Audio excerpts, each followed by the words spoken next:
Eccoci qua ragazzi, salve a tutti, bentornati sul canale e buon weekend. Prima di parlare di Udinese-Napoli, eventuali cambi di formazione per non arrivare in apnea ai prossimi impegni, questo è ciò che si legge, ma c'è una situazione a sinistra che però nel caso dovessero essere queste le scelte non mi piace per niente. Ci arriviamo, andiamo a recuperare anche qualche dato per quanto riguarda l'Udinese, percentuale passaggi, duelli vinti, zone del campo dove dobbiamo fare più attenzione e zone dove possiamo sfruttare invece determinate situazioni. Fatemi sapere come sempre la vostra qui sotto nei commenti. Se vi va, iscrivetevi al canale attivando la campanellina e se vi piace il video un bel like, fa piacere al sottoscritto e l'algoritmo si diverte come sempre.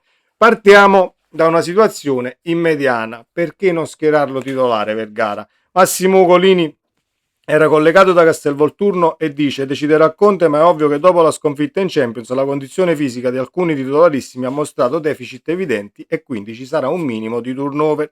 A centrocampo è difficile, l'unico cambio che può essere è Vergara, che ha fatto bene con Lisbona nel finale. Al posto di chi giocherebbe, Scott McTominay è l'unico centrocampista di ruolo, quindi Elmas ovviamente adattato. Dobbiamo sedere Scott. Io lo farei perché ti si presenta una partita dove, tra virgolette, te la puoi rischiare la situazione, anche se per me schierare Vergara non è un rischio. Il calciatore ha dimostrato ogni volta che è stato chiamato in causa di avere personalità da vendere, perché al di là della competizione, che sia 10 minuti in Champions al Bernabeu o che sia a Udine contro l'Udinese, il calciatore del Napoli si fa sempre trovare pronto per quanto riguarda personalità, scelte di passaggio che comunque le rischia e fa bene, perché ovviamente in determinate situazioni puoi anche creare pericoli inaspettati e quindi perché no? Facciamo sedere Scott, riposiamo un attimo con lo scozzese per arrivare poi alla Supercoppa togliendo qualche cerotto piuttosto che metterne altri. Quindi io voto Vergara Elmas per quanto riguarda il centrocampo, perché la partita che ti si presenta, con tutto il rispetto per l'Udinese, si può fare. Anche l'Udinese ha qualche infortunio, ma ci arriviamo. Un mese dopo sta per tornare il momento di Matteo Politano. Ecco che arriva questa situazione che indirettamente si porta anche a sinistra e a me non piace per niente, quindi cerchiamo di non far cazzate dal punto di vista offensivo, perché poi troverai una squadra allenata bene dal punto di vista atletico e possiamo rimetterci qualcosina. Per l'esterno, l'ultima volta da titolare è stata il 9 novembre a Bologna. Da quel momento Conte ha ridisegnato la squadra nelle sue idee. Ad un certo punto Matteo Politano con il cambio modulo, il passaggio al 3-4-2-1, eccetera, eccetera. Matteo Politano ha vissuto le ultime 3 di campionato partendo dalla panchina, più le ultime 2 di Champions contro Karabag e Benfica, ed è pronto a partire titolare ovviamente nella partita di domani contro l'Udinese. Al Blue Energy Stadium può ritrovare una maglia dal primo minuto in attacco. Bisogna capire chi si siede, se Neres o Noah Lang, perché l'idea sarebbe anche quella di schierare Politano e fare la cazzata di mettere Neres a sinistra.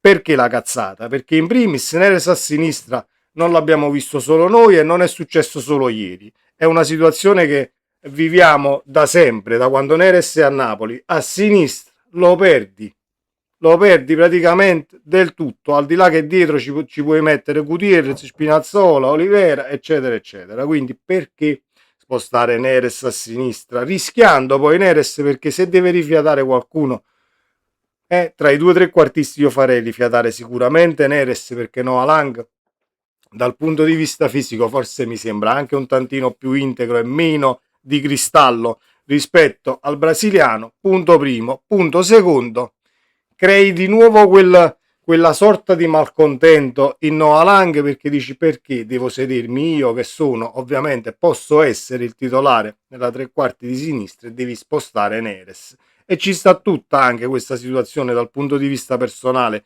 in un calciatore. Poi dico io, Spinazzola è tornato, è rientrato, perfetto. Vuoi cambiare la tre quarti, vuoi far rifiatare Spinazzola, e ovviamente puoi metterci tranquillamente Politano. Spinazzola te la può fare quella situazione sulla tre quarti, soprattutto a sinistra, dove stai chiedendo a Noah Lang, scusate, di fare il Politano. Quindi quella doppia fase, quella hit map che è più da quinto di centrocampo che da esterno d'attacco. Spinazzola lo sa fare molto ma molto bene. Vuoi rifiatare? Facciamolo così e non creiamo queste situazioni che poi possono portare strascichi e poi te le devi tenere rischiando di incerottare qualcuno facendo turnover e ritrovandoti comunque con gli infortuni. Quindi leggiamola bene questa situazione a sinistra per quanto mi riguarda. E infatti è proprio questa la cosa che a me non va tanto giù nel caso succederà domani. Non mi andrà giù in nessuna maniera e poi ne parleremo ovviamente in live domani alle 17. Finita la partita andremo in live con il nostro salottino ad evidenziare poi eventuali errori. Speriamo di evidenziare ovviamente tutto ciò che di bello ci sarà stato nel match di domani, portando a casa i 3 punti. C'è un primo recupero però per la trasferta di Udine in attesa degli altri. Antonio Conte ritrova Miguel Gutierrez, che ha saltato per un problema alla caviglia le ultime 5 partite. Il laterale spagnolo è finalmente pronto a tornare nell'elenco dei convocati ed è una bella notizia. Per il Corriere dello Sport però Gutierrez non sarà pronto a partire da titolare, ma potrà essere una soluzione a gara in corso, una risorsa in più in un periodo dove il calendario è pieno e si gioca senza sosta ogni 3 giorni. È tornato pure Gutierrez, ti dico io. E allora ritorniamo con questa situazione a sinistra. Spinazzola, Politano, perfettissimo. Spinazzola, Politano, li siedi tutti e due i trequartisti.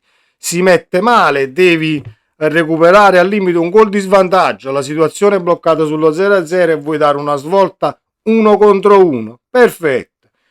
Arretri Spina al limite, fai entrare Novalanga e Neres e siedi Politano, tutto quello che vuoi. C'è Gutierrez, puoi giocare anche Gutierrez Novalang, ti metti all'offensiva anche sulla fascia sinistra perché Gutierrez è tutt'altra pasta rispetto ad Olivera, senza togliere niente ad Olivera, ma dal punto di vista delle caratteristiche delle zone di campo che vai a calcare sono due calciatori totalmente diversi. Per me molto più adatto Gutierrez a fare diciamo a gestire quella situazione da quarto a centrocampo che Olivera, anche se Mattias chiamato in causa sia da centrale, da braccetto, da quarto di centrocampo, comunque la partita se la fa ed è un'ottima notizia che abbiamo ritrovato Gutierrez. L'Udinese con l'infortunio di Atta ha comunque altri indisponibili che sono Zemura e Camara, che sono esterni sinistri, quindi problema a sinistra.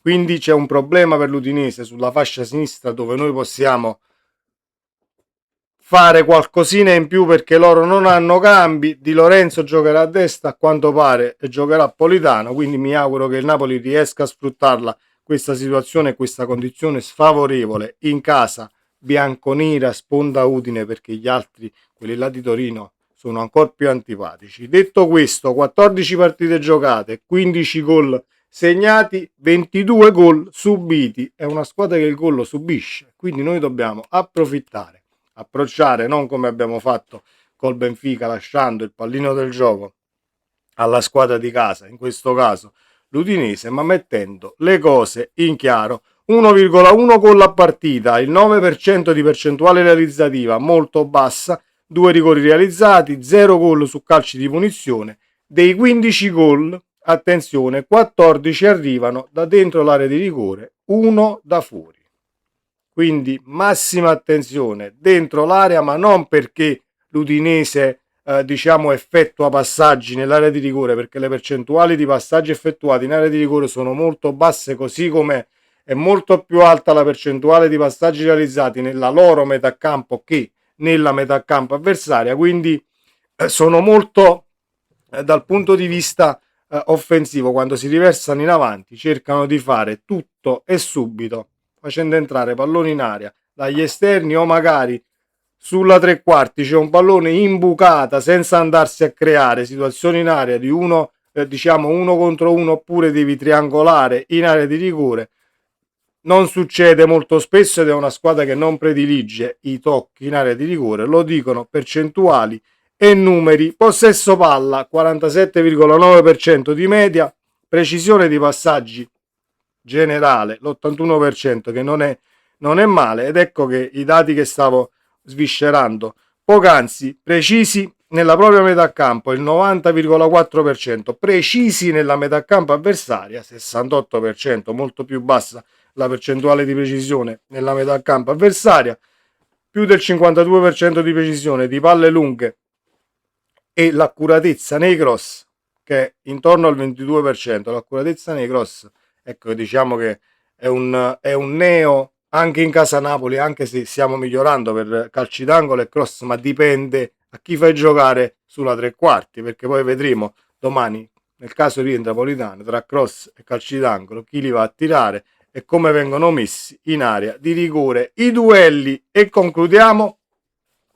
contrasti vinti a partita il 50,9%, duelli a terra vinti 49,1%, duelli aerei 55%, anche se dipende tanto dagli avversari che ha affrontato. Il Napoli sui duelli aerei comunque non sta messo molto male, anche dal punto di vista fisico siamo abbastanza alti, abbiamo migliorato l'altitudine, mettiamola così, in casa Napoli, per non dire l'altezza. 1,1 fuorigiochi a partita, 7,6 calci di rinvio, 2 ammonizioni quasi, 14 falli di media a partita, siamo nella norma. Comunque dobbiamo fare attenzione perché è una squadra allenata molto bene dal punto di vista atletico, l'ha detto anche Spinazzola nell'intervista che abbiamo commentato ieri. Nell'altro video abbiamo parlato anche un po' di calciomercato, per chi non se l'ha visto sta sul canale e andatelo a recuperare se volete. Quindi dobbiamo mettere i patti in chiaro e cercare di archiviare quanto prima la trasferta per dedicarti poi alla partita di Supercoppa.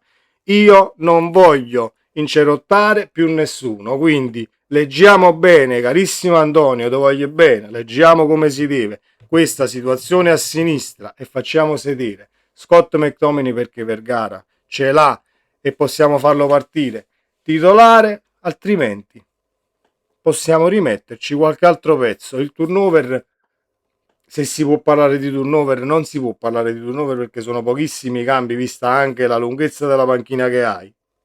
Quei pochi cambi che devi fare che siano strategici e azzeccati. Poi nel caso dovesse cambiare qualcosina, al di là della situazione Juan Jesus che è da monitorare, quella botta a Lisbona, ma dal punto di vista difensivo saranno quelli i tre difensori che andremo a schierare: Beocama, Rachmani e Buongiorno con Savic dietro, a meno che domani arriva qualche altra notizia. Speriamo che non arrivi niente, perché vorrà dire che poi dobbiamo rimetterci qualche altra pezza, ma ne parleremo eventualmente domani in mattinata prima di arrivare al match, nel caso ci sono novità. Sempre Forza Napoli, vi auguro ancora un buon sabato e un buon weekend. Ovviamente domani e domenica 17, domani la live post partita, vi aspetto nel nostro salottino per commentare poi a caldo ciò che sarà successo in quel di Udine. Ciao!